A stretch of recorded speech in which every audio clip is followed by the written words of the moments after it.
কেউ যদি নেককার মহিলা বিয়ে করে সেজন্য দিনে অর্ধেক পরিপূর্ণ করলো এবং ফালিয়াত্তাকিল্লাহ ফিন নিসফিল বাকি অর্ধেকের জন্য যেন সে সাধনা করে যায়।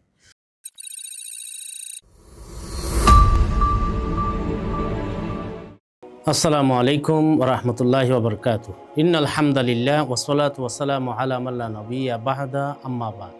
সুপ্রিয় দর্শক, মানাহিল টিভির পক্ষ থেকে আপনাদেরকে স্বাগতম। আজকে আমি একটি বিষয় নিয়ে আলোচনা করব। বিষয়টি হলো মহিলাদেরকে কোরআন এবং সুন্নাতে ফিতনা বলা হয়েছে।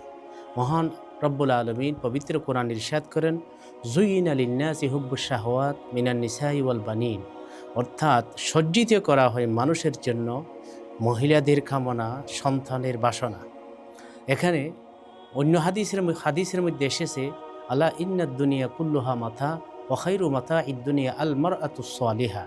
নবী সাল্লাল্লাহু আলাইহি ওয়াসাল্লাম তিনি ইরশাদ করেন, দুনিয়াতে যত বিষয় আছে সবগুলি ভোগের বিষয় এবং সেখানে উত্তম ভোগের বিষয় হলো আল মারআতুস সালিহা, নেককার মহিলা।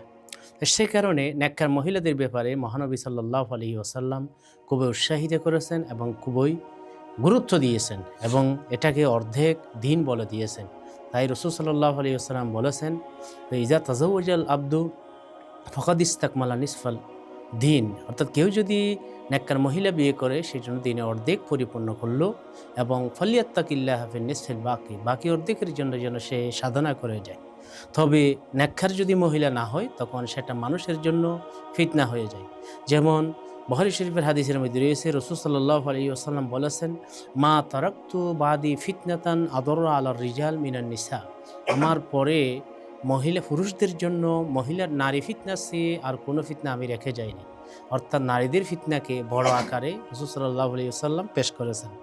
এবং আরেকটি হাদিসে আছে, ইবনে মাজার হাদিস, আলা ইন্নাদ দুনিয়া হুলওয়াতুন খাজিরা, অর্থাৎ দুনিয়া হলো, এটা হলো মিষ্টি এবং সতেজ বিষয়।